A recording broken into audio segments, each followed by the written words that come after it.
किसकी बेटी हैं इसके बारे में हम आप लोगों को बताते हैं। पुत्रदा एकादशी के दिन ये कथा भी सुननी चाहिए। और एकादशी देवी भगवान विष्णु के शरीर से उत्पन्न हुई थी, इसलिए भगवान विष्णु मानस पुत्री, मानसिक पुत्री और देवी लक्ष्मी की पुत्री मानी जाती हैं, जिनका जन्म मधुर नामक राक्षस का वध करने के लिए हुआ था और उन्हीं के नाम पर एकादशी व्रत रखा जाता है, जिसे उत्पन्ना एकादशी भी कहते हैं। एकादशी पौराणिक कथा के अनुसार भी आप लोगों को बताते हैं। एक बार भगवान विष्णु और मूर राक्षस के बीच लंबा युद्ध चला। थक जाने पर भगवान विष्णु का गुफा में से गए तो मूर ने उन पर हमला करने की कोशिश की। तभी भगवान विष्णु के शरीर से एक कन्या उत्पन्न हुई, जिसने मूर राक्षस का वध कर दिया।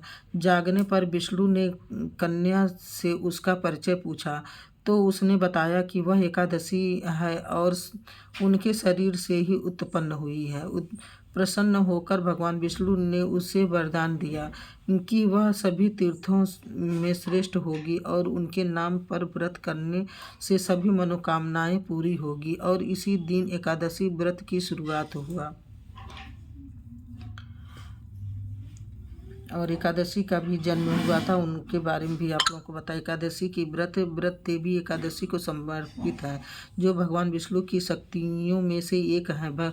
एकादशी का जन्म भगवान विष्णु के गर्भ से राक्षस मूर का नाश करने के लिए हुआ था, जो सोए हुए भगवान विष्णु को मारना चाहता था। इसलिए देवी एकादशी विष्णु की राक्षस शक्तियों से एक है। एकादशी के दौरान मानव शरीर में क्या परिवर्तन होते हैं, इसका वैज्ञानिक कारण है कि एकादशी के दौरान पाचन तंत्र में गड़बड़ी हो जाती है और शरीर में पर्याप्त तरल पदार्थ का स्राव नहीं होता है। इस दौरान मस्तिष्क, स्मृति और निर्णय लेने की क्षमता भी कमज़ोर हो जाती है। और दुनिया की एक कठिन व्रत है निर्जला एकादशी व्रत। बहुत कठिन माना जाता है क्योंकि इसमें भोजन और जल दोनों के बगैर दिन भर रहना होता है। और कलयुग में मुख्य रूप से हनुमान जी की, भगवान शिव, माँ दुर्गा, भगवान राम और कृष्ण की पूजा करने का विधान है, क्योंकि ये कलयुग में जागृति देव माने जाते हैं और भक्तों की पुकार शीघ्र मानते हैं। खासकर हनुमान जी को कलयुग का संरक्षक और सबसे जल्दी प्रसन्न होने वाला देवता माना जाता है, जो भक्तों को तुरंत सहायक प्रदान होते हैं। इसका एक बेहतरीन उदाहरण है इंटरमीडिएट फास्टिंग है, उभारता हुआ जनल ही है। हफ्ते में 1 या 2 बार 24 घंटे तक खाने में नियमित अंतराल लेने के समर्थों का कहना है कि वजन घटाने और स्वास्थ्य सुधारने का ये प्रभावी और शुद्ध प्रमाणिक है। विजया एकादशी का महत्व। विजया एकादशी व्रत को विधि विधान से करने का व्यक्ति के जीवन में जुड़ी सभी बाधाएं दूर होती है और यह करियर, कारोबार समेत जीवन के प्रत्येक क्षेत्र में मनचाही सफलता और लाभ प्राप्त होता है। इस दिन मंदिर में किस दिन जाकर के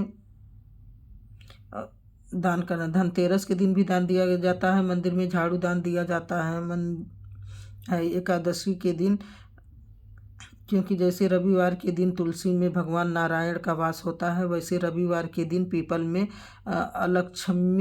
अलक्ष्मी का वास होता है। उसी दिन एकादशी के दिन पाप का वास अन्न में होता है, इसलिए एकादशी के दिन अन्न ही खाना चाहिए।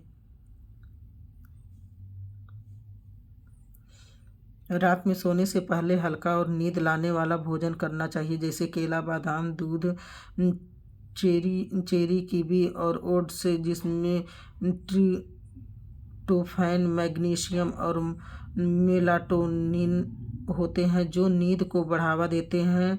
जबकि खराब कैफीन, मसालेदार और भारी भोजन से बचना चाहिए, क्योंकि नींद में खलल डालते हैं। इस दिन मतलब रात में सोना नहीं चाहिए। और एकादशी और अन्य व्रत के दिनों में सोना विशेष रूप से वर्जित है। कई लोगों लोगों का मानना है कि कई लोगों का मानना है कि भगवान व्रत के दिनों में उपवास करने पर सोने से मना करते हैं। इसलिए यदि एक तान्नु केवल एक बार भोजन करना चाहिए किया जाता है, सोने में कोई समस्या नहीं है। एक दिन भक्तों के सुबह जल्दी उठकर पवित्र स्नान करना चाहिए। अपने घर और पूजा कक्ष को साफ करना चाहिए जहाँ उन्होंने भगवान विष्णु को मूर्ति स्थापित करनी चाहिए। साथ ही घी का दिया जलाना चाहिए, तुलसी के पत्ते अर्पित करने चाहिए और भगवान विष्णु को मूर्ति को मालाओं से सजाना चाहिए। और विजया एकादशी द्वादशी के दिन सुबह जल्दी उठकर स्नान करें, साफ कपड़े धारण करें और सूर्य देव को दूसरे दिन सूर्य को सुबह अर्घ्य दें। स्नान करके अर्घ्य दें, व्रत का संकल्प लें, मंदिर की सफाई करें, चौकी पर पीला या लाल कपड़ा बिछाकर विष्णु भगवान की प्रतिमा लगाएं और भगवान विष्णु लक्ष्मी को विराजमान करें। विष्णु की प्रतिमा को विराजमान करें, फल फूल और तुलसी के पत्ते अर्पित करें। हर महीने आने वाली एकादशी के माघ मास शुक्ल पक्ष की एकादशी जया एकादशी कहा जाता है। धार्मिक मान्यताओं के अनुसार माघ महीना भगवान कृष्ण के अत्यंत प्रिय है, इसलिए इस महीने की एकादशी का महत्व और भी अधिक बढ़ जाता है।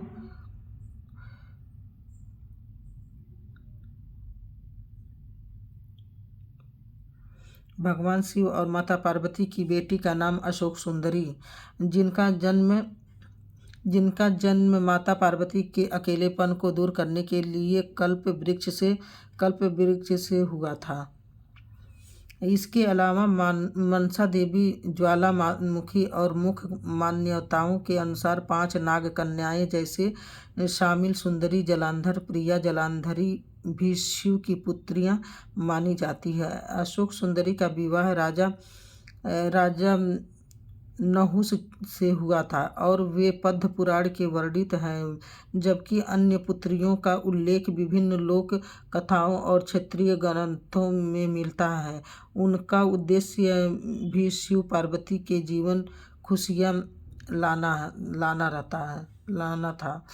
अशोक सुंदरी जन्म उनका कहाँ हुआ था? माता पार्वती के अकेलेपन को दूर करने के लिए कल्प वृक्ष मनोकामना पूरी करने वाला वृक्ष से उत्पन्न हुई, इसलिए उनका नाम अशोक सुंदरी करने वाली है और सुंदरी पड़ा।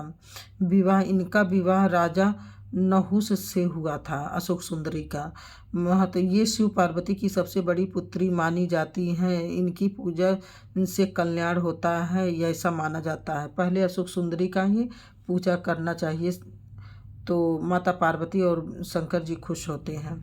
मनसा देवी एक नाग कन्या जिनका जन्म शिव के वीर्य से हुआ था और उन्हें पापों की देवी के रूप में माना जाता है। ज्वालामुखी ज्योति एक और देवी जिनका संबंध ज्वाला से है।